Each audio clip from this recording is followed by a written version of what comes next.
आधी हकीकत आधा फसाना। चंद्रकांता के महल से ज्यादा रहस्यमयी, लखनऊ की भूल भुलैया से बड़ा चक्रव्यूह, अभेद्य दुर्गों से ज्यादा अजेय, एक ऐसा विशाल किला जो आंखों के सामने होगा पर नजर नहीं आएगा, जिसके मुख्य दरवाजे से आप अंदर दाखिल तो हो जाएंगे लेकिन उसके सैकड़ों कमरे आपको दिखाई नहीं देंगे, जिसके अंदर 10,000 से ज्यादा सैनिक बैठे होंगे लेकिन आपको वहां वीराना दिखेगा। अब आप सोच रहे होंगे कि किला तो मीलों दूर से नजर आ जाता है, फिर यह कैसा किला है और 10,000 लोग कहां गुम हो जाएंगे? उस किले के रहस्य की कहानी इतने पर ही खत्म नहीं होती, बल्कि इतिहासकारों की सच्ची कलम, आंखों देखी हकीकतों, महसूस और एहसास किए गए ऐसे न जाने कितने रहस्यों का नाम है शेरगढ़। मुगलों को धूल चटाने वाले शेर शाह सूरी का वो किला जिसके हर तहखाने, हर सुरंग और हर रहस्य का ताला आज खुलने जा रहा है।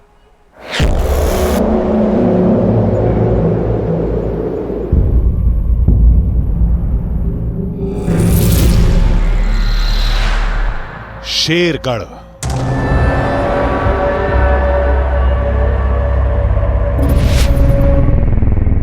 दुनिया का सबसे रहस्यमय किला।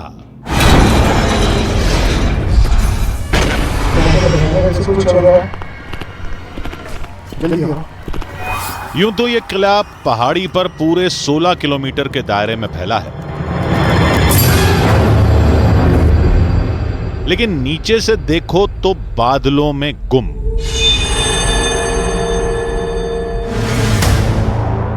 और अंदर जाओ तो तिलिस्म में लापता।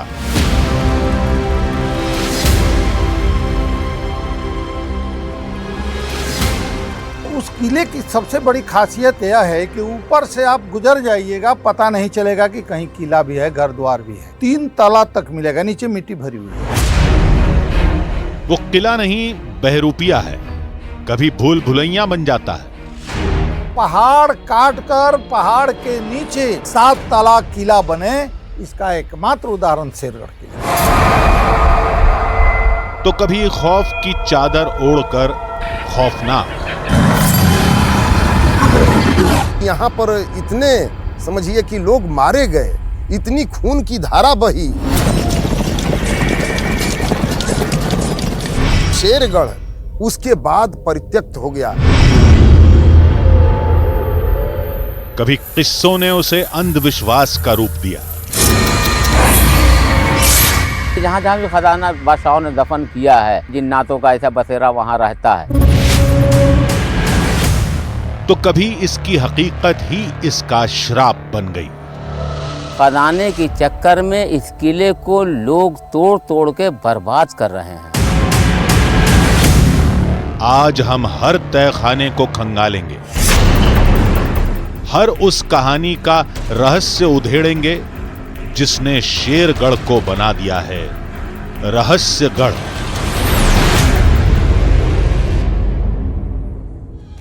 सफर की शुरुआत में शेरगढ़ किले से जुड़ी कई बातें हमें बताई गई थी। पहला, वहां खरबों के हीरे जवाहरात से भरा खजाना है। दूसरा, वहां पारलौकिक ताकतें उस खजाने की रक्षा करती हैं। तीसरा, वहां हजारों लोग मारे गए जिनकी आत्माएं आज भी वहां भटकती हैं। और चौथा, वहां शेर शाह की टकसाल यानी सिक्के ढालने का एक कारखाना था। आत्माओं को आप अंधविश्वास मान सकते हैं, लेकिन बाकी दावे तो कई इतिहासकार भी करते हैं। अगर टकसाल थी तो खजाना होने की भी गुंजाइश है, और अगर वहां खजाना नहीं है तो शेर शाह का खजाना कहां गया? अगर ये सारे दावे फर्जी हैं तो शेर शाह ने किले को पहाड़ के अंदर क्यों बनाया और इतना गुप्त क्यों रखा? आखिर शेर शाह वहां क्या छुपा रहे थे? यानी यह साफ है कि उस किले में कुछ तो जरूर है, लेकिन वो क्या है यही हमें पता करना है।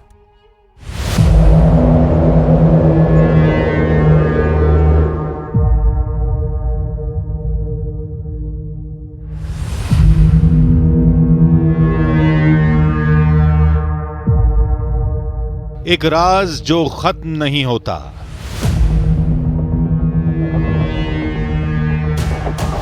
एक रहस्य जो सदियों से सांसें ले रहा है।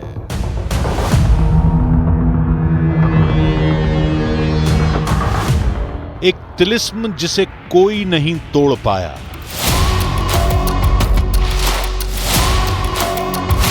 एक तलाश जो आज तक अधूरी है।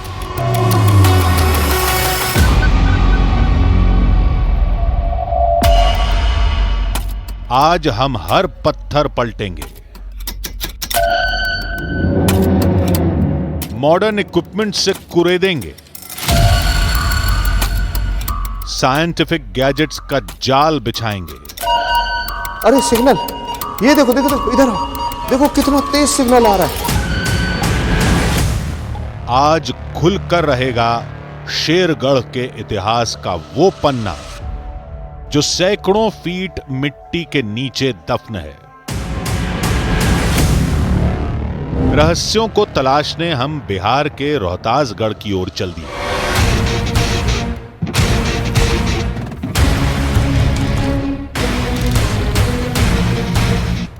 वहां कैमूर की पहाड़ियों पर शेरगढ़ का गुप्त किला बना है।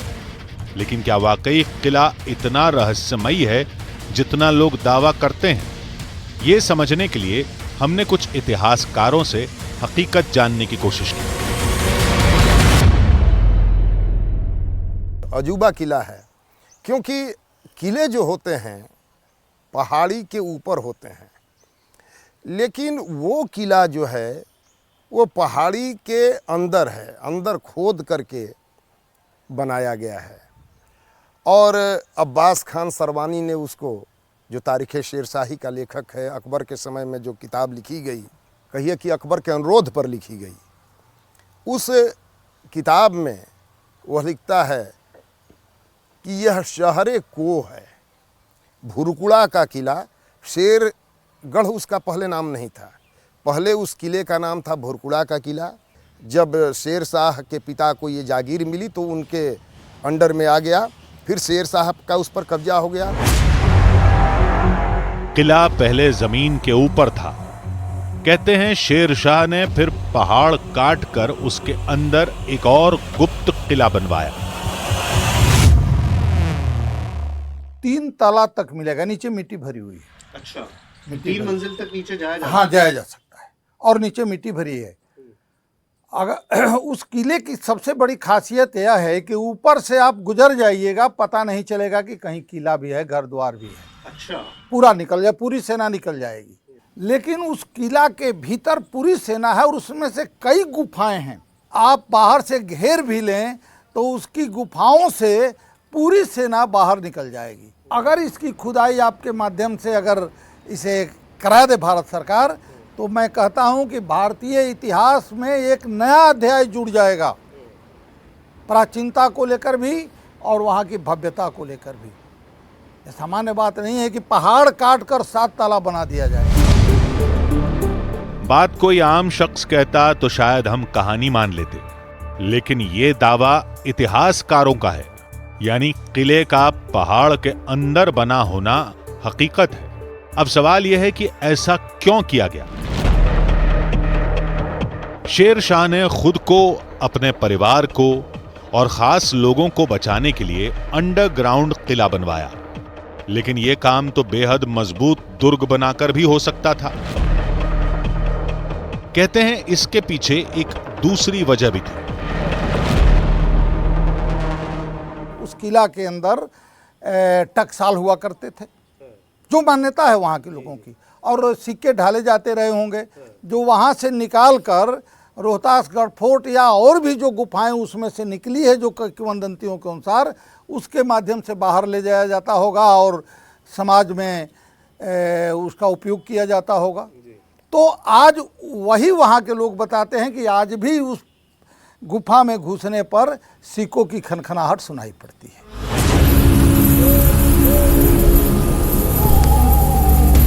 लोगों के मुताबिक उस टकसाल में बने लाखों सिक्कों और शेर शाह के हीरे जवाहरात से भरा एक बड़ा खजाना आज भी वहीं किसी गुप्त सुरंग में दफन है।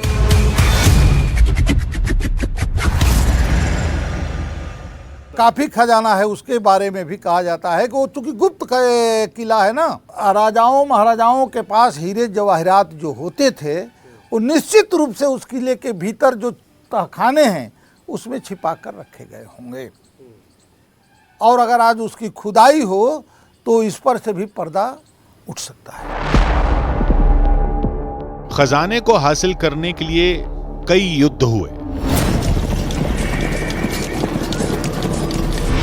लेकिन उन गुप्त सुरंगों और तहखानों का तिलिस्म कोई नहीं तोड़ पाया।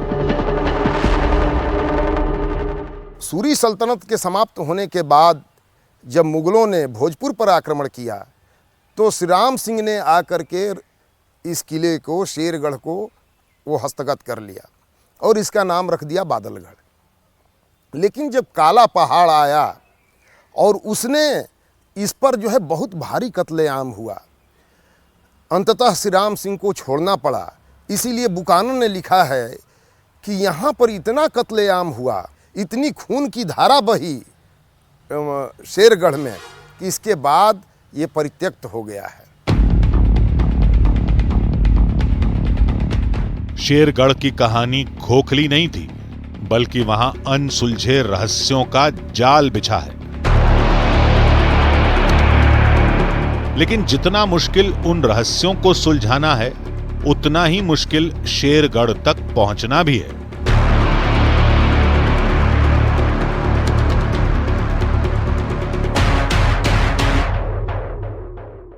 शेरगढ़ किले की चढ़ाई जो है वो शुरू हो चुकी है। देख रहे हैं आप पीछे सीढ़ियाँ जो हैं, बहुत ऊंचाई तक ये सीढ़ियाँ जा रही हैं। गिनती तो मुझे पता नहीं, क्योंकि यहाँ पर इस वक्त कोई था नहीं। ऑफिस में, फॉरेस्ट ऑफिस में भी कोई नहीं मिला जो ये बता सके कि कितना जाना है और कितनी सीढ़ियाँ हैं, मुझे नहीं पता।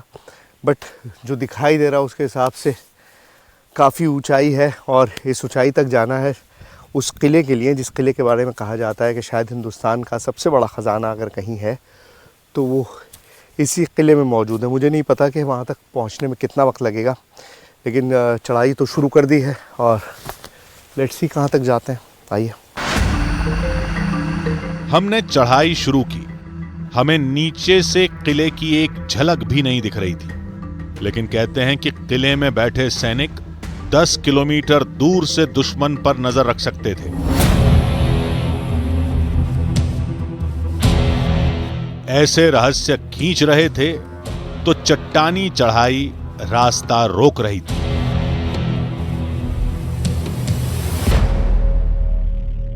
सीढ़ियाँ चढ़ते चढ़ते आधा घंटा करीबन बीत चुका है, और आप समझ सकते हैं कि कितना ज़्यादा टॉर्चरस होता है। आपके शरीर के इलेक्ट्रोलाइट्स निकल चुके होते हैं और हर कदम जो है वो भारी होने लगता है। और प्रॉब्लम यह है कि हमें तो वो सीढ़ियाँ जो है वही मुश्किल लग रही थी, लेकिन यहाँ तो अब सीढ़ियाँ भी ख़त्म हो चुकी हैं। अब तो टूटा फूटा पत्थर है और उसी के सहारे आपको चढ़ना है।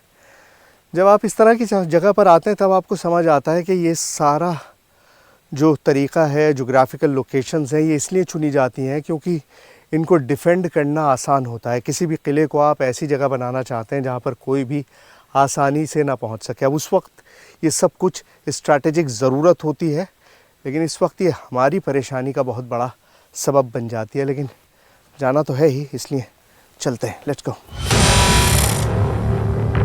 हम कई घंटों तक चढ़ते रहे, तभी हमें रास्ते में कुछ दिखा। हमें लगा कि किला शुरू हो गया, लेकिन वो दुश्मनों पर नजर रखने वाली सैनिक छावनी थी। आपके घर में ही आपकी चाबी, आपका चश्मा, आपका फ़ोन इधर से उधर रख दिया जाता है, तो उसे ढूंढने में कितनी ज़्यादा परेशानी होती है इसका आपको अंदाज़ा होगा। अब सोचिए, इतनी बड़ी जगह में, मीलों में फैला हुआ किला है, वहाँ पर मुझे एक जगह तलाशनी है जहाँ पर सोने के सिक्कों की टकसाल हुआ करती थी। वो जगह जहाँ पर शेरशाह का ख़जाना दबा हुआ है। इतने बड़े किले में उसे तलाशना बहुत ही मुश्किल काम है, नेक्स्ट टू इम्पॉसिबल ही समझिए। लेकिन फिर भी दो स्ट्रैटेजीज़ हैं मेरे पास। पहली तो ये कि मैं अच्छे से ये सुनिश्चित करने की कोशिश करूं कि आखिर वो जगह कौन सी हो सकती है, और उसके बाद दूसरी स्ट्रैटेजी ये है कि मेरे पास एक सीक्रेट वेपन है। सीक्रेट वेपन क्या है वो मैं आपको बाद में बताऊंगा, लेकिन वही मेरा तुरुप इक्का है और उसी के ज़रिए मैं पता करने की कोशिश करूँगा कि आखिर उस सिक्कों की टकसाल जो है वो कहाँ है, आखिर किस तरह से हम उस खजाने को ढूंढेंगे।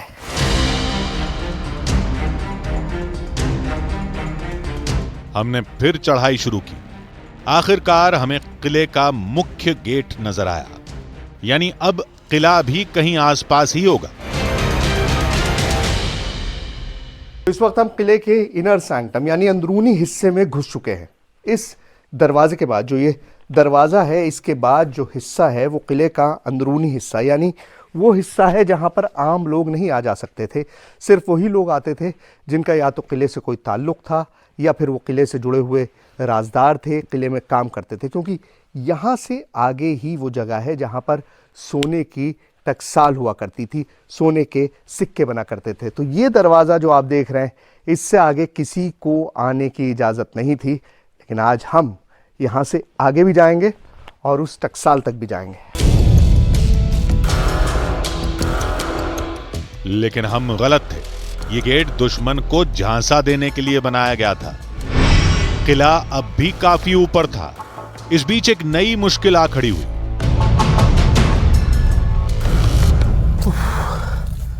यार मैं बिल्कुल जो है थक गया हूँ, एक कदम भी जो है मुझसे चला नहीं जा रहा है मेरे भाई।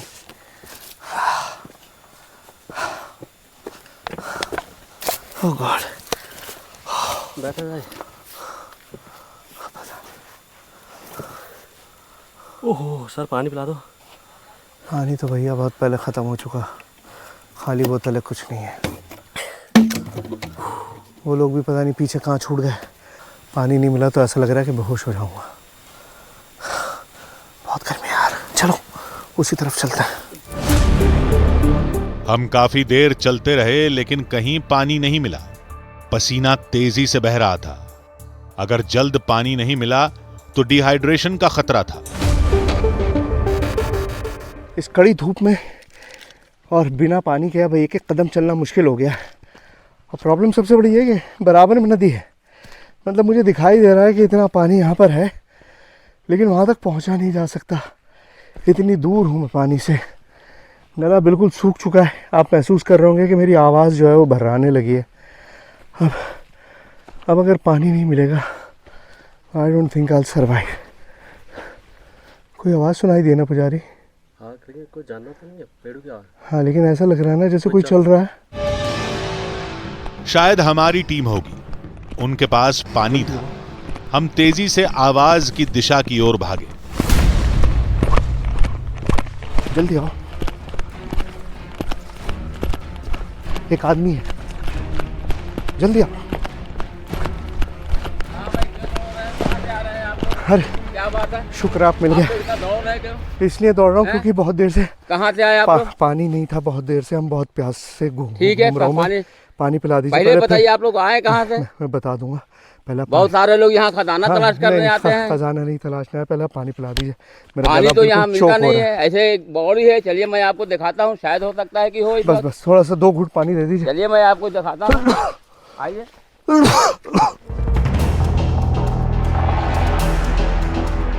उस शख्स ने बताया कि पास ही सैनिकों के लिए एक बावड़ी थी। हम उसके पीछे बावड़ी के अंदर गए।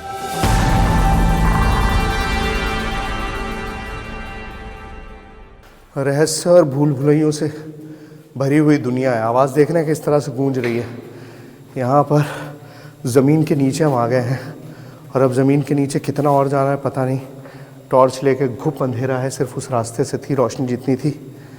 और अब ये पूरी बावड़ी है। इस तरह के सिस्टम्स हुआ करते थे इन किलों में, ताकि अगर कोई सेना आपको घेर ले चारों तरफ से, उसके बावजूद भी आपके पास रसद रहे, पानी रहे। ये पानी की बावड़ी है जो ज़मीन के अंदर बनी हुई है, मतलब पहाड़ के सतह में जाके ये बावड़ी मौजूद है। अब कितना पानी मिलेगा पता नहीं, लेट्स सी। पानी बेहद गंदा था। इस बावड़ी में खजाना तलाशने आए लोगों ने यह काम किया होगा। सदियों पुरानी बावड़ी हर तरह से मजबूत थी। सिर्फ कुछ जगहों पर चट्टानें पड़ी थी। साफ था कि लोगों ने यहां खजाना हासिल करने के लिए खुदाई की थी। पानी तो देखिए मिल गया फाइनली। पानी की हालत क्या है वो आपके सामने। असल में ये सारा रेन वाटर है जो यहाँ पे कलेक्ट होता है। पहले इसकी सफाई होती थी, अब इसकी सफाई नहीं होती। लेकिन इस वक्त मेरे पास कोई ऑप्शन नहीं है क्योंकि प्यास के मारे इतनी ज़्यादा शिद्दत से गला सूख चुका है कि अब अगर पानी नहीं पीऊँ तो भी मुश्किल है और पानी पी लूँ ये तो भी मुश्किल है। लेकिन हमारे साथी जो हैं, जो फरिश्ता बनकर मिले हैं, उनका कहना है कि उनके पास एक आइडिया है जिससे पानी साफ़ हो सकता है। उनका गमछा है, छानेंगे पानी और फिर ये पानी पीने लायक हो जाएगा। लेट्स सी, और नहीं भी होगा तो और कोई ऑप्शन है नहीं सिवाय इसके। हमारे मददगार ने बातचीत में बताया कि वो ऐतिहासिक साक्ष्यों का अध्ययन करते हैं। कुछ मिलता है तो पुरातत्व विभाग को बताते हैं और उन्हें शेरगढ़ के चप्पे चप्पे की पूरी जानकारी थी।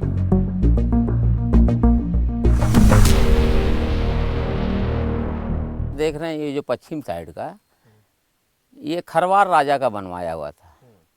ये हिस्सा खरवार राजा का था। खरवार राजा के मरने के बाद जब शेरशाह की यहाँ हुकूमत हुई तो शेरशाह के कब्जे में तमाम पूरा इलाका आ गया। उसके बाद यहाँ से इस दीवार से लेके इधर से ये शेरशाह की इमारत। जाहिर सी बात है कि बादशाह का महल था और यहाँ बादशाह की तमाम फैमिलियाँ रहती थी। रानी महल भी है यहाँ और तमाम जो है नस्तबल वगैरह है, सिपाहियों के ठहरने। तो जाहिर सी बात है कि जहाँ राजाओं के बादशाहों के रहने की जगह है वहाँ कुछ ना कुछ दफन करते थे, करवाते थे। हो सकता है कि यहाँ भी हो, इसके बारे में मैं नहीं कह सकता, लेकिन लोगों का ज़्यादा कयास है कि यहाँ खजाना है। उस शख्स ने कहा कि उसने कभी खजाना तलाशने की कोशिश नहीं की, लेकिन एक निशानी उसके हाथ जरूर लगी थी। पहली मर्तबा जब 2007 में हम आए यहाँ, कैमरा किया। कैमरा करने के बाद जब हम घर पे गए, जब उस कैमरे को चेक कर रहे थे तो उसमें कुछ अक्स नज़र आ रहा था, गोल्ड अक्स नज़र आ रहा था। तो उस गोल्ड अक्स का लेके फिर मैं दोबारा यहाँ आया, फिर उसी निशान के तौर पे मैंने गोल्ड अक्स को देखा। तो समझ में आता है कि कुछ ना कुछ इसमें ऐसा कुछ है, लेकिन मैंने कभी कोशिश नहीं की निकालने की।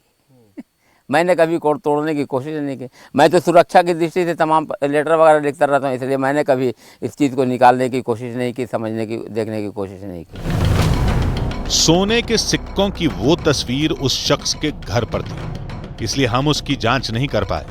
हमने उनसे कहा कि वो हमें तहखानों और गुप्त रास्तों तक ले जाएं।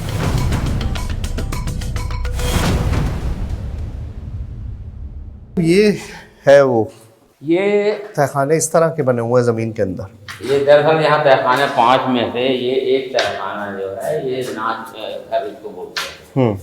तो ये जो नीचे का हिस्सा है ये क्या है? ये नीचे के हिस्से में यहाँ नाच हुआ करती थी और ऊपर में ये जो तमाम मेहराबे देख रहे हैं, लोग यहाँ से बैठ करके वो नाच को देखा करते थे। अच्छा। इस तरीके से यहाँ तमाम लोग बैठा करते थे, नीचे नाच हुआ करती थी। फिर इसके बगल में मंदिर है, नीचे है जहाँ के जो रानी महल कहा जाता है। अब ये सब हिस्सा चारों तरफ आप देखेंगे रोशनी के लिए, ऑक्सीजन के लिए ये सब खुला हुआ बादशाह छोड़ दिया करता था ताकि उसको रोशनी यहाँ मिले, ऑक्सीजन मिले।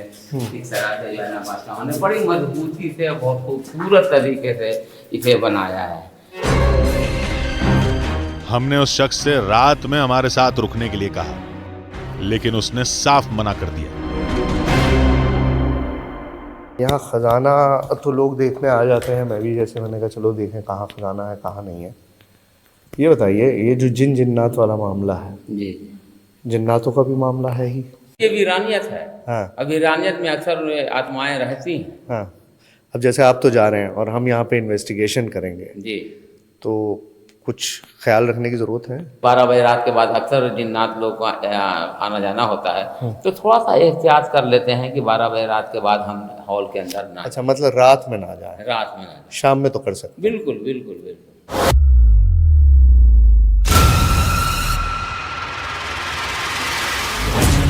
आधी हकीकत आधा फसाना की टीम अब उस वीराने में अकेली थी और चारों तरफ था वो तिलस्मी किला। वो किला जो दिन ढलते ही खूंखार हो जाता है। अब जो भी हो, रहस्य तो तलाशना ही था। हमने पूरे किले की मैपिंग करने की ठानी।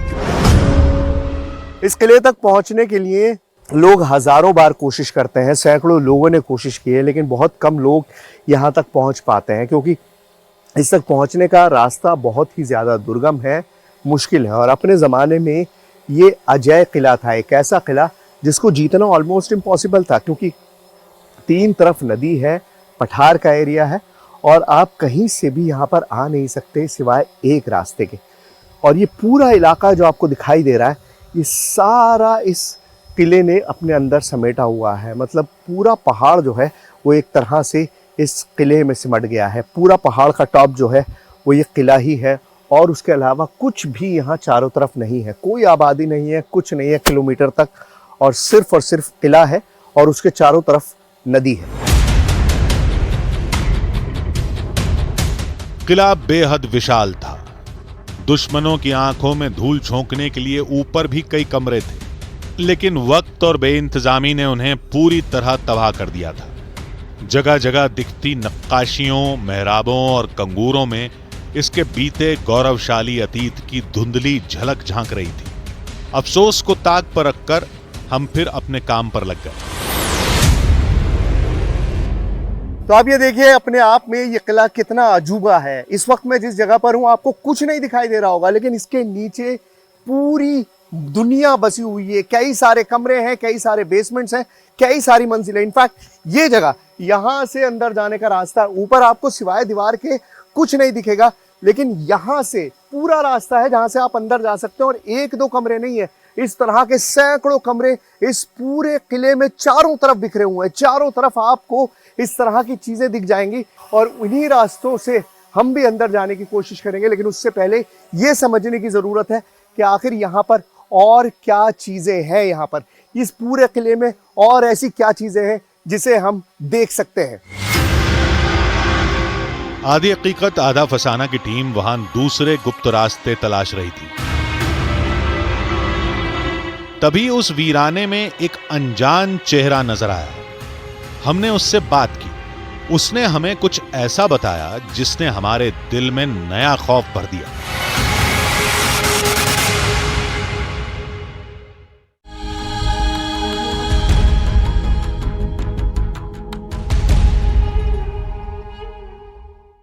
लास्टो ट्रिपल यानी ऐसी बसें जो श्रद्धालुओं को लेकर अयोध्या जाएंगी, उन बसों में भगवान राम के भजन और राम धुन बजाई जाएगी। इस फैसले के बाद अयोध्या पहुंची रोडवेज की एक बस में राम धुन बजाई जाने लगी।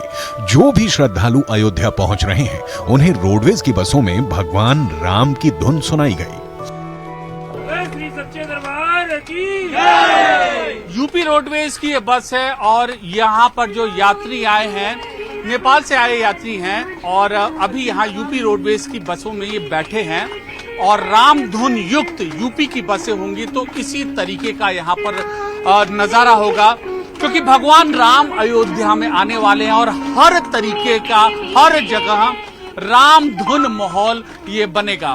अब हम कुछ लोगों से यहाँ पर बात करते हैं। भैया, आप आए हैं, बस चल रही है, ऐसी आवाज सुनने को मिलेगी, कैसा लगेगा? अच्छे है, बिल्कुल। हम वेस्ट बंगाल से आए हैं घूमने के लिए, राम के दर्शन करने के लिए। राम दर्शन किए हैं, अच्छा लगा है। हम तो बंगाल से आए हैं, यहाँ आके बहुत बड़ा अच्छा लगा। राम जी को वो मंदिर देखने के लिए बहुत दिन से तरस रहा था मन। तो देखिए, जैसे ही धुन बजी एकदम इनका जो पूरा माहौल है ये राम धुन हो गया है और अनुभव हम इनसे साझा करते हैं। जय श्री राम।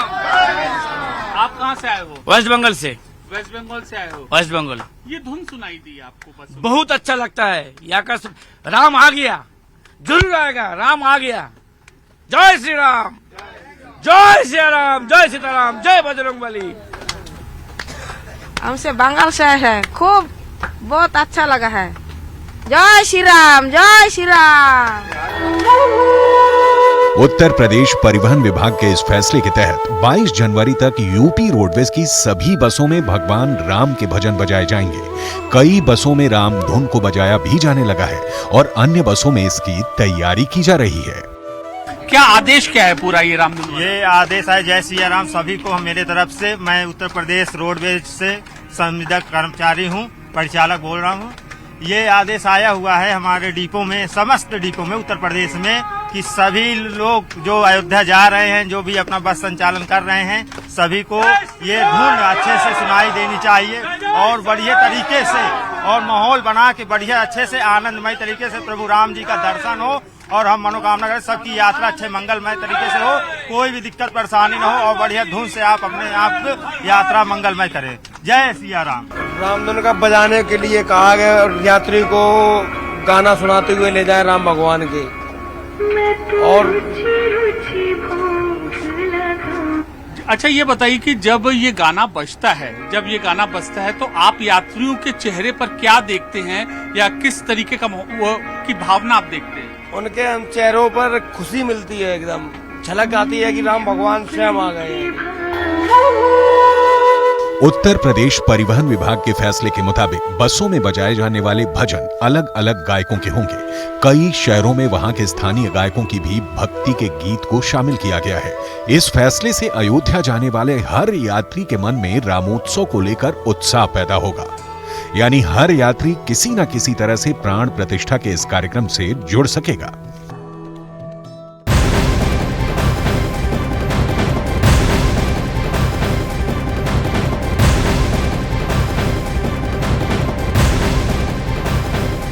राम मंदिर तीर्थ ट्रस्ट प्राण प्रतिष्ठा की तैयारी जोरों से कर रहा है। ट्रस्ट के महासचिव चंपत राय के मुताबिक 16 जनवरी से प्राण प्रतिष्ठा के कार्यक्रम का अनुष्ठान शुरू हो जाएगा और 18 जनवरी को रामलला की मूर्ति को गर्भगृह में उनके आसन पर विराजमान किया जाएगा। इसके साथ ही उन्होंने ये भी बताया कि रामलला की बनाई गई 2 अन्य मूर्तियों को ट्रस्ट अपने पास रखेगा। सभी मूर्तियों का उचित सम्मान होगा। चंपत राय की ओर से ये जानकारी दी गई कि कुछ और मूर्तियां भी बनाई गई हैं जिन्हें ट्रस्ट अपने पास रखेगा। तो बड़ी जानकारी ये सामने आई है कि 16 जनवरी से प्राण प्रतिष्ठा कार्यक्रम की शुरुआत हो जाएगी, अनुष्ठान शुरू हो जाएगा और 18 जनवरी को रामलला की जो मूर्ति है वो गर्भगृह में उनके आसन पर विराजमान कर दी जाएगी। 22 जनवरी को प्राण प्रतिष्ठा इन मूर्तियों की जाएगी। तो 16 तारीख से ही पूरा कार्यक्रम जो है वो शुरू हो जाएगा। अयोध्या में इसके लिए भव्य तैयारियां काफी समय से चल रही हैं और अब वो घड़ी आने ही वाली है जब रामलला जो है वो गर्भगृह में विराजमान होंगे। चंपत राय की तरफ से ये जानकारी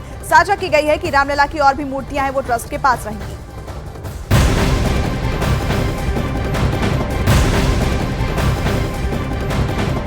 और इसके साथ ही चंपत राय ने रामलला की मूर्ति के बारे में भी बताया। इन्फॉर्मेशन वॉल के जरिए बताएंगे कि चंपत राय की ओर से क्या कुछ मूर्ति के बारे में जानकारी दी गई है।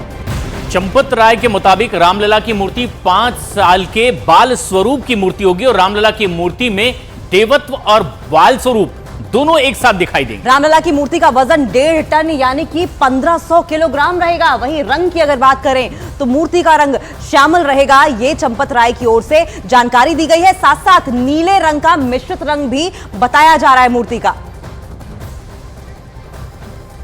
तो आज जो चमकती दमकती अयोध्या पूरी दुनिया को दिख रही है, उसे बनाने में कई सालों की मेहनत लगी है। उत्तर प्रदेश के मुख्यमंत्री योगी आदित्यनाथ ने नई अयोध्या की नई तस्वीर बनाने के लिए पिछले कई महीनों से जुटे हुए हैं, वो मेहनत कर रहे हैं। और अयोध्या के लिए पिछले 80 महीने में 47 फैसलों का रिजल्ट आखिर क्या रहा, वो भी आपको विस्तार से दिखाते हैं। चलिए आपको बताएंगे कि कैसे कैसे क्या क्या हुआ, शुरुआत कब हुई। इंफॉर्मेशन वॉल के जरिए एक एक पॉइंट बताएंगे कि कब किस तरीके से ये शुरुआत हुई और जो मेहनत आज हम देख रहे हैं, राम मंदिर बनता हुआ देख रहे हैं, वो आखिर इन मेहनतों का और इन स्टेप्स का नतीजा है। 80 महीने लगे, 47 फैसले, भव्य दिव्य और नव्य अयोध्या बनकर तैयार हुई। सबसे पहले पॉइंट नंबर 1 प्रशांत। 2017 में सीएम बनने के बाद से ही अयोध्या के कायाकल्प में जुट गए योगी आदित्यनाथ। और इसके अलावा फिर 2 महीने के भीतर नगर निगम बनाने के लिए योगी आदित्यनाथ ने हरी झंडी भी दिखा दी। और इसके अलावा अयोध्या और फैजाबाद नगर पालिका परिषद को मिलाकर के नगर निगम बनाया गया। 4 नवंबर 2023 को सीएम योगी ने अयोध्या में कैबिनेट की एक बैठक ली। इस बैठक में तमाम फैसले हुए और इसके बाद योगी कैबिनेट की बैठक में अयोध्या पर अब तक 47 नीतिगत फैसले ले लिए गए। अयोध्या के लिए योगी सरकार ने अब तक 31,000 करोड़ भी आवंटित किए। और इसके अलावा प्राण प्रतिष्ठा कार्यक्रम से पहले ही अनुपूरक बजट में अयोध्या के लिए 100 करोड़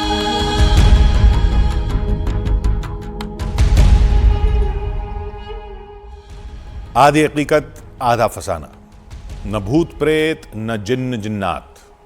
फिर उस शख्स ने ऐसा क्या बता दिया जिसने हमारे पसीने छुड़ा दिए, यह भी जानेंगे। लेकिन पहले बात उसी खजाने की। हमने उस शख्स से पूछा कि ऐसा तो नहीं कि यह राजा का किला है इसलिए वहां खजाना होगा ही, ऐसी कहानी लोगों ने खुद बुंदी हो। तो उसने कहा कि शेरगढ़ में शेर शाह की टकसाल थी और यहां गुप्त कमरे और सुरंगें हैं। उस खजाने और उसके गुप्त ठिकाने के बारे में सिर्फ शेर शाह और उनके खास लोग जानते थे। इतिहास के पन्नों में यह भी दर्ज है कि कलिंजर किले की जंग में शेर शाह सूरी की तोप का गोला किले की दीवार से टकराकर वापस आया था और गोला बारूद के भंडार गृह पर फट गया था, जिससे शेर शाह गंभीर रूप से घायल हो गए थे और 1545 ईस्वी में उनकी मौत हो गई थी। कहते हैं उसके बाद कोई उस खजाने को तलाश नहीं पाया और वो आज भी शेरगढ़ किले में दफन है। कहानी में तर्क तो थे, लेकिन हकीकत कितनी थी यही हमें पता करना था। एक विशाल वीरान किला,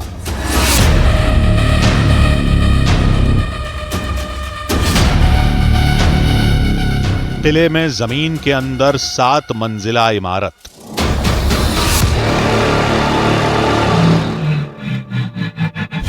रहस्यमयी खजाने और अनजान खतरों से भरी गुप्त सुरंगें, जिनमें 3 तहखानों का रास्ता हमें मिल चुका था। इससे पहले कि हम बाकी रास्ते तलाश पाते, एक शख्स मिल गया। उसने अलग ही कहानी सुनानी शुरू कर दी। शेरगढ़ के बारे में सर मैंने यही सुना है कि मैंने कभी कभी यहाँ पे हम लोग आया करते हैं शूटिंग के पर्पस में, शूटिंग करने आते हैं कभी कभी, तो यहाँ के बारे में बहुत सारे लोग गाय चराने वाले आते हैं, मना भी करते हैं कि उधर आगे मत जाना, कुछ ऐसा ऐसा जानवर रहता है, कुछ अजीबो-गरीबो आवाज़ आती है यहाँ पे। और बहुत सारे लोग से सुना है कि इसमें बहुत सारा खजाना भी है, जो अभी हम लोग वहाँ तक कभी कोई पहुँचा नहीं है और बहुत सारे लोग पहुँचना भी नहीं चाहता, इसलिए कि वहाँ पे डरावनी आवाज़ें आती है। सर यहाँ पे बहुत सारे लोग आने की कोशिश किया था पहले, ऐसा नहीं कि हम लोग भी आए थे, पहले लोग आने का कोशिश किया था, इसलिए बहुत सारे लोग आना, खजाना तो है, ये तो कंफर्म है कि खजाना है। जब शेर शाह सूरी का यहाँ पे किला हुआ था तो यहाँ से कहीं गया नहीं था, खजाना यहाँ पे कंफर्म है, और कहाँ पे है अभी ये किसी को नहीं साबित हुआ है कहाँ पे। फिर उसने हमें कुछ ऐसा बताया जिसने हमारे होश उड़ा दिए। हम एक बार ऐसे शूट करने भी आए थे, मैं प्री वेडिंग शूट कर रहा था एक बार सासाराम में कहीं, तो मैंने यहाँ पे शेर का पंजा देखा था, तो हम लोग डर से आगे नहीं आए।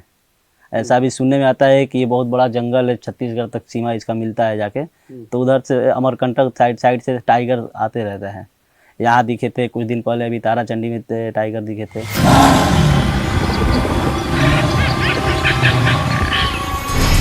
हमें बाघ के खतरे का पता होता तो वन विभाग की मदद लिए बिना यहां नहीं आते। हमने सोचा कि हम दुगना सतर्क रहेंगे और तेजी से अपना काम खत्म करके लौट जाएंगे। कुछ मिला तो ठीक, वरना जान जोखिम में नहीं डालेंगे। हमने टीम के 2 लोगों को ऊंचे स्थान पर नजर रखने के लिए तैनात कर दिया। फिर हमने तेजी से किले में गुप्त सुरंगों को तलाशना शुरू किया। चारों तरफ पेड़ों का जाल था, हमें कहीं भी कुछ नहीं मिला, इसलिए हमने दोबारा उन दरवाजों पर फोकस किया जो नजरों के सामने थे। इस किले की सबसे खास चीज है इसमें बनी हुई सुरंगें, अंडरग्राउंड बंकर्स कह लीजिए, कुछ भी कह लीजिए, और उन तहखानों के 3 रास्ते हैं। यहाँ जहाँ मैं खड़ा हूँ ये पहला रास्ता है, इसको नाचघर कहा जाता था, यानी कि वो जहाँ पर एंटरटेनमेंट हुआ करता था, जहाँ पर राजा और उनके लोग एंटरटेनमेंट किया करते थे। इसके अलावा 2 तहखानों के रास्ते उधर है, मतलब आप जब आगे जाएंगे तो वहाँ पर 2 और तहखाने हैं जिनके रास्ते हैं।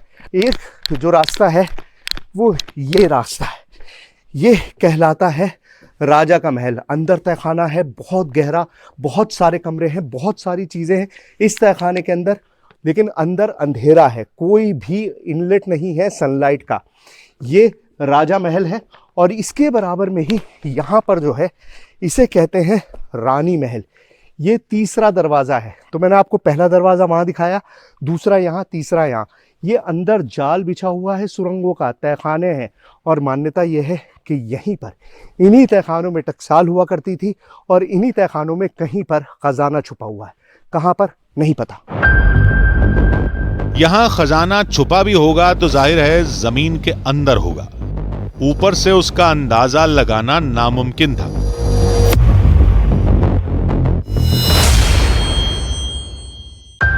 आधी हकीकत आधा फसाना की टीम ये बात जानती थी, इसलिए पूरी तैयारी के साथ आई थी। हमारे साथ पैरानॉर्मल टीम के सदस्य भी थे। जो हम देख सकते थे वो तो हमने देख लिया।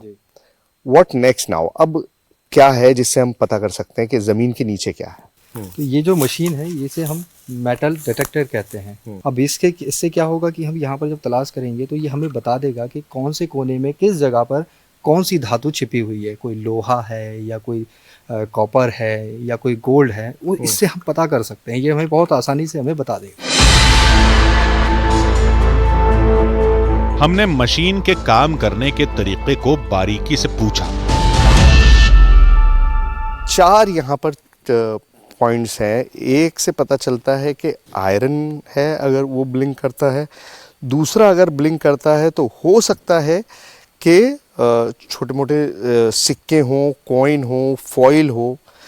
तीसरा जो है अगर वो ब्लिंक करता है तो उससे ये पता चलता है कि हो सकता है वहाँ पर कोई ज्वेलरी हो, सोडा कैन के ओपनर्स वगैरह पड़े हों, छोटे कॉइन हो, मतलब बहुत ज़्यादा नहीं।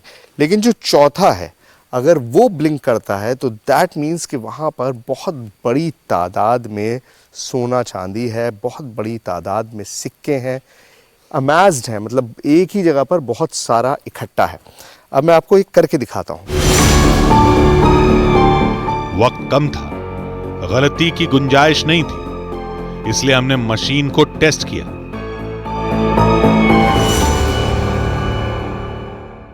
तो ये कड़ा है, बहुत हैवी है, पुजारी जी का, हमारे जो कैमरा पर्सन है। अब इसको देखते हैं कि डिटेक्ट होता है नहीं होता, और एक चैलेंज की तरह मैं लेता हूँ। गोविंद को देता हूँ ये। गोविंद, इसको कहीं छुपा दो मेरे पीछे। मेरा चेहरा पूरे वक्त, ये कंटिन्यूस शॉट चल रहा है, हम काटेंगे नहीं, मेरा चेहरा इधर है, ये छुपा रहे हैं, और फिर मैं देखता हूँ कि मैं इसे कितनी देर में तलाश सकता हूँ। ऑल राइट, गो।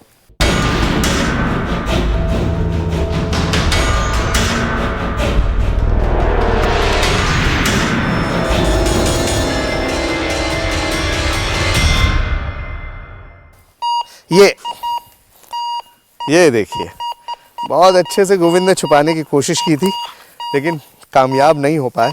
यहाँ बहुत ज़्यादा तेज़ सिग्नल मिल रहा है। ये देखो पुजारी, यहाँ पर दिखाओ कितना तेज़ सिग्नल इसका बज रहा है।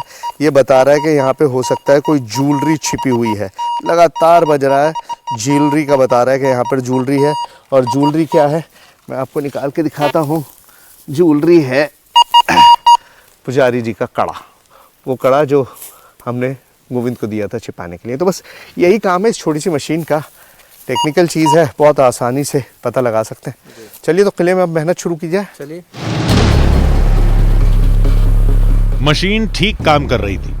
टीम 2 भाग में बंट गई।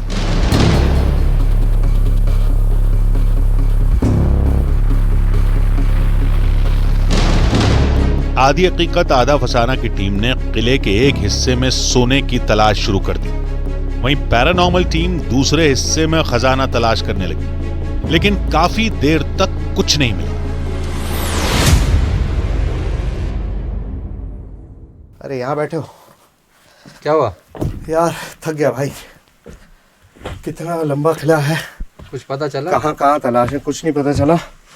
और लग मुझे ये रहा है कि इस तरह तो घूमते रहे ना तो इस किले में तो हफ्तों लग जाएंगे, इतना बड़ा ये किला है। मुझे लग रहा है कि अब हमको स्पेसिफिक स्पॉट्स पे करना चाहिए।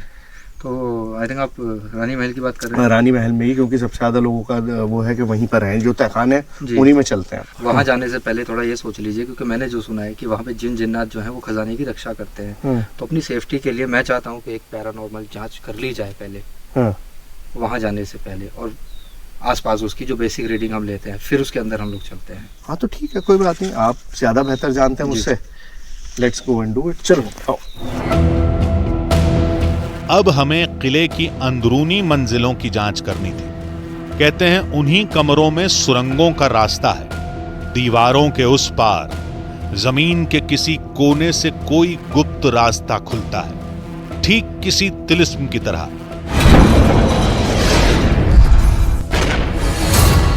वो तरीका ही हमें तलाशना था, लेकिन उन्हीं अंधेरे कमरों में अनजानी ताकतों के होने का दावा भी किया जाता है। अंदर जाते ही पैरानॉर्मल टीम को इसका एहसास हुआ। अभी मैं यहाँ जब आया इसमें तहखाने में, पूरा हम घूम चुके हैं, लेकिन मुझे इस एरिया के अंदर कुछ ऐसा भारीपन सा महसूस हुआ है, मतलब कुछ लग रहा है, कुछ फील हुआ मुझे।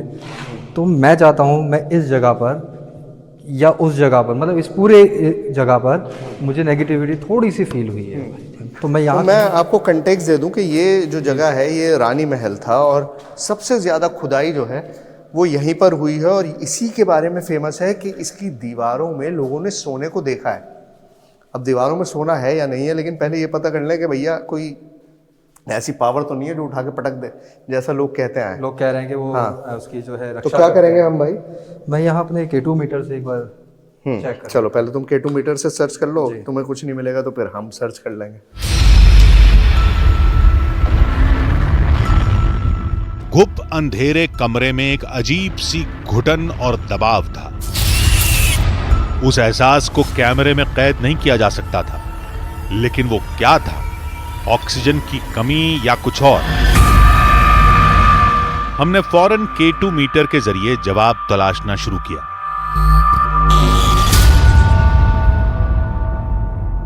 क्या हमारे आसपास कोई है यहाँ पर जो हमसे बात करना चाहता हो? देखिए, यहाँ पर कोई अनजान शक्तियों का होना ऐसा बताते हैं यहाँ के आसपास के लोग। कोई अनजान शक्ति है यहाँ पर। क्या वाकई में ये सच बात है?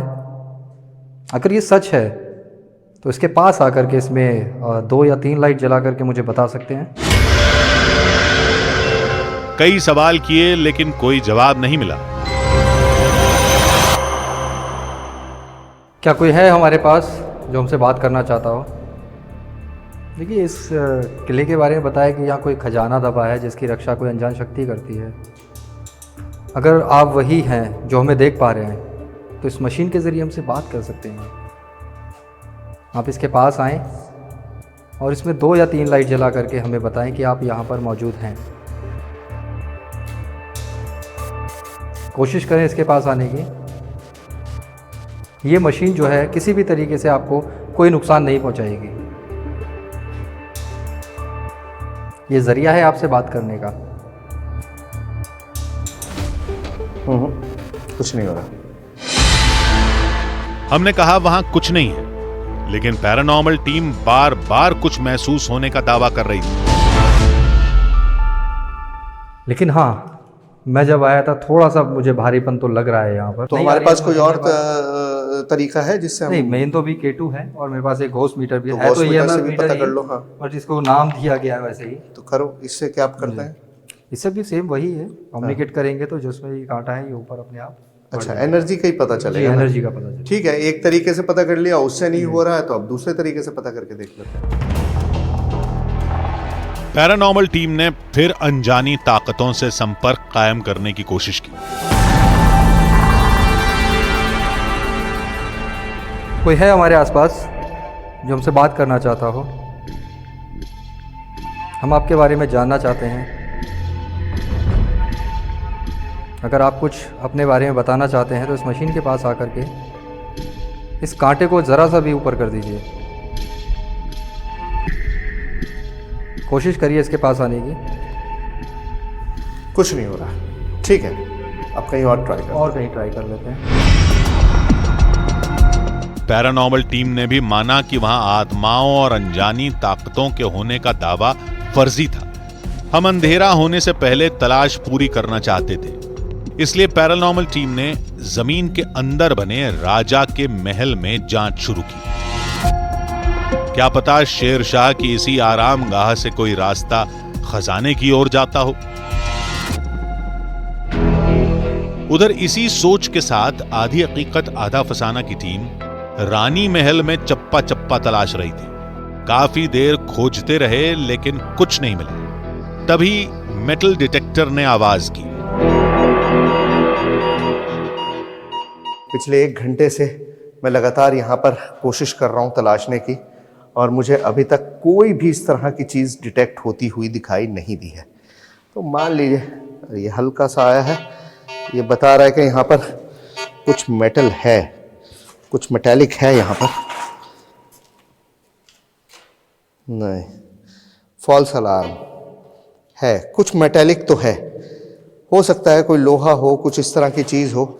मेटेलिक तो है, बहुत वीक सिग्नल आ रहा है, लेकिन उस तरह का सिग्नल नहीं है जिससे पता चल सके कि कोई ख़जाना है या कोई बहुत बड़ी चीज़ है। उस तरह का अभी तक कोई सिग्नल मुझे यहाँ पे नहीं मिला है। हम थोड़ा आगे बढ़े कि मेटल डिटेक्टर एक बार फिर से चीखने लगा। देखिए, मैं आपके सामने ही पूरा सर्च कर रहा हूँ। ओह, अरे सिग्नल, ये देखो देखो देखो, इधर आओ, देखो कितना तेज सिग्नल आ रहा है। देखो, ये बता रहा है कि यहाँ पे कुछ ज्वेलरी या कोई ऐसी चीज है। ये देखो, अरे ये कोई मेटालिक चीज, कोई कीमती मेटल, मतलब ऐसा कोई लोहा या सड़ी हुई कोई चीज नहीं है, कोई कीमती मेटल यहाँ पर मौजूद है। वो ब्रॉन्ज भी हो सकता है, सोना भी हो सकता है, कुछ भी हो सकता है, लेकिन लगातार सिग्नल आ रहा है, लगातार सिग्नल मिल रहा है, लगातार मशीन बता रही है कि कुछ है यहाँ पर कुछ है। ये इस स्पॉट पे कुछ है, यहाँ पर कुछ है। पुजारी, कुछ है तुम्हारे पास खुदाई के लिए? लेकिन ये तो फर्श है ना पूरा। देखो, बिल्कुल इसी स्पॉट पे मशीन बोल, ये देखो, ये यहाँ पर मशीन कुछ बोल रही है। ये फॉल्स अलार्म नहीं था। मेटल डिटेक्टर जमीन के अंदर कीमती धातु के छुपे होने का संकेत दे रहा था।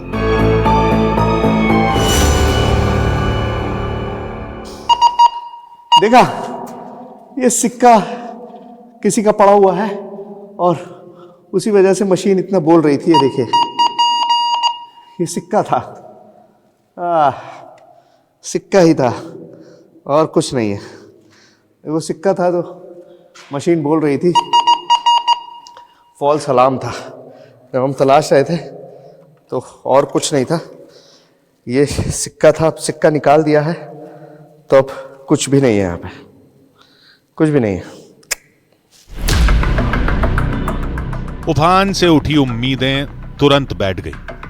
हर पल लग रहा था कि कहीं कुछ है, आसपास ही है, लेकिन हमें नहीं मिल रहा था। अचानक हमें कुछ ऐसा दिखा जिसने आंखें चौंधिया दी।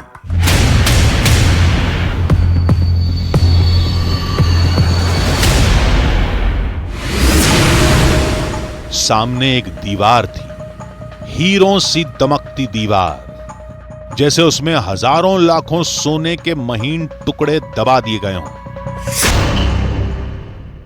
आपने अपनी जिंदगी में कभी सोने की दीवार देखी है? कभी हीरे जवाहरात से भरी हुई दीवार आपने देखी है? वेल, जब इस तहखाने में मैं आया था तो मुझे अंदाजा नहीं था कि मेरे सामने कोई ऐसी चीज आएगी जो मुझे इस तरह से चौंका कर रख देगी। इस दीवार की चमक को हो सकता है आप कैमरे पे ना देख पा रहे हो, लेकिन मैं अपनी आंखों से देख रहा हूं। ये घुप अंधेरे में जैसे ही कैमरे की रोशनी यहां पर पड़ी तो ऐसा लगा कि पूरी दीवार जगमगाने लगी है। इनफैक्ट मुझे कुछ वक्त के लिए तो एहसास ही नहीं हो पाया कि यहां पर है क्या, क्योंकि दीवार की तरफ से जब रोशनी आने लगी तो आंखें चुंधिया सी गई। फिर जब मैं करीब आया तब मैंने इसको देखा, ये पूरी दीवार जो है सोने की तरह चमक रही है। जैसे जैसे लाइट पड़ रही है हजारों हजारों कण इसमें दिखाई दे रहे हैं, लाखों लाखों करोड़ों करोड़ों। आंखों का देखा क्या वाकई सच है, या ये इस किले का एक और तिलिस्म है? क्या दीवार के पीछे सोना छुपा है? ये जानने के लिए हमने मेटल डिटेक्टर से जांच की। देखिए, सोने की ये दीवार मैंने आपको दिखाई थी और अब इस सोने की हकीकत भी मैं आपको दिखा देता हूं। ये हमारी जो मशीन है मेटल डिटेक्टर, उसके हिसाब से यहाँ पर कोई भी मेटालिक चीज़ नहीं है। मैं पूरे पे आपको इसको घुमा के दिखा रहा हूँ। कहीं पर भी कोई भी ऐसी चीज़ नहीं है जिससे कोई मेटल डिटेक्ट हो सके। इसका मतलब ये है कि यहाँ पर मेटल जैसी कोई भी चीज़ नहीं है। ये जो चमक आपको दिखाई दे रही है ये बेसिकली मेटल नहीं है, ये कोई और कंपाउंड है। लोगों को जब ये चमक दिखाई देती होगी तो उनको लगता होगा कि ये सोने की दीवार है और इसी वजह से वो इस तरह से रिएक्ट करते हैं, लेकिन यहाँ पर कोई सोना वोना नहीं है। शायद ऐसी ही निशानियों को देखकर लोगों ने यहां खजाना होने की कहानी को सच मान लिया। खजाना तलाशने के लिए लोगों ने इस खंबे को 2 जगह से तोड़ा था। वहीं दूसरे कमरे में भी चट्टानें बिखरी थी। खजाने की तलाश में लोगों ने इसे कई जगह से तोड़ा था। हमने हर जगह खजाना तलाशने की कोशिश की। जब कुछ नहीं मिला तो बाहर आ गए, लेकिन बाहर आते ही जहरीली मौत का शिकार होते होते बचे। दोस्तों अभी जंगल में हम लोग जा रहे थे, रास्ते में हमें ये सांप मिला है। मेरा पैर लगा लेकिन बच गया, पैर लग ही जाता। शाम घिरने लगी थी। जंगली और जहरीले जानवर शिकार के लिए निकलने लगे थे। क्या करें ये हम सोच ही रहे थे कि तभी हमें मौत का पंजा दिखाई दिया। देखिए शाम का वक्त हो गया और शाम ढलते ही हर चीज़ का नज़ारा बदल जाता है। आपको एहसास होने लगता है कि आप जहाँ पर हैं वो जगह बिल्कुल सेफ नहीं है। बहुत सारी चीज़ें हैं। क्या? Oh shit, look at this. ये दिखाई दे रहा है आपको? आप समझ रहे हैं क्या है ये? बाय गॉड, मैं खतरों की बात कर रहा हूँ और यहाँ सबसे बड़े खतरे का निशान पूरा मौजूद है मेरे सामने। ये अगर आप लोगों को नहीं पता तो मैं बताऊं, ये बेसिकली शेर का पंजा है। ये आप देख रहे हैं, ये शेर का पंजा है। ये उसके पग मार्क जिसे कहा जाता है, ये पग मार्क है। ये एक पग मार्क है और ये तो हमें पता ही था कि पूरा सेंचुरी है, रिजर्व फॉरेस्ट है और यहाँ पर एक टाइगर रिजर्व बनाने की भी बात चल रही थी। लेकिन मुझे ये नहीं पता था कि यहाँ किले में टाइगर्स घूमते हैं। और ये जो आप देख रहे हैं, ये निशान इस बात का गवाह है, इस बात का सबूत है, ये पग मार्क कि यहाँ पर टाइगर्स हैं। और टाइगर का मतलब है बेइंतहा खतरा। और शाम हो चुकी है, मुझे नहीं लगता कि अब हमें बहुत समय तक यहाँ रुकने की जरूरत है। पुजारी, आयु श्योर के टाइगर का ही है? बिल्कुल, आप नाखून पकड़ो ना। हाँ, नाखून तो मैं पकड़ ही रहा हूँ। मुझे दिखाई दे ही रहा है कि पूरा का पूरा पंजा जो है वो दिखाई दे रहा है कि ये टाइगर का है। इतना बड़ा पग मार्क जो है वो टाइगर का ही होता है। तेंदुए तो हैं यहाँ पर, लेकिन तेंदुए का पग मार्क कभी इतना बड़ा नहीं होता।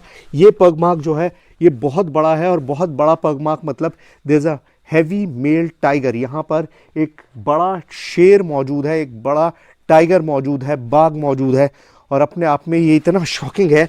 आप जब जंगल में देखते हैं और आपको दिखाया जाता है पग मार्क, तब शायद आपको ये सेंसेशन नहीं आती। लेकिन इस वक्त इस बियाबान वीराने में जब आपको ये पग मार्क दिखाई दे रहा है तो आप एहसास करिए कि आपको क्या फील होगा।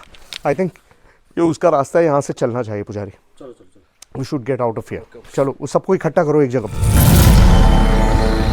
खतरा आसपास ही कहीं टहल रहा था। अब किले में रुकना बेवकूफी होगी। लौटने के अलावा दूसरा चारा नहीं था। अब आप पूछेंगे कि नतीजा क्या रहा, तो नतीजा साफ है। इसमें कोई शक नहीं कि शेरगढ़ का किला किसी तिलिस्म से कम नहीं है।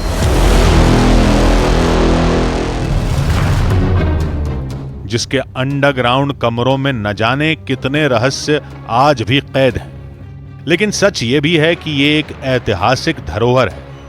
धरोहर समझते हैं ना, जिसे बेहद संभाल कर रखा जाता है। कहानियों को सच मानकर उसे नष्ट नहीं किया जाता। वैसे भी वहां खजाना है या नहीं, ये सच पहले सरकारी मंजूरी और फिर एक्सपर्ट्स की निगरानी में की गई सैकड़ों फीट की खुदाई के बाद ही उजागर हो सकता है।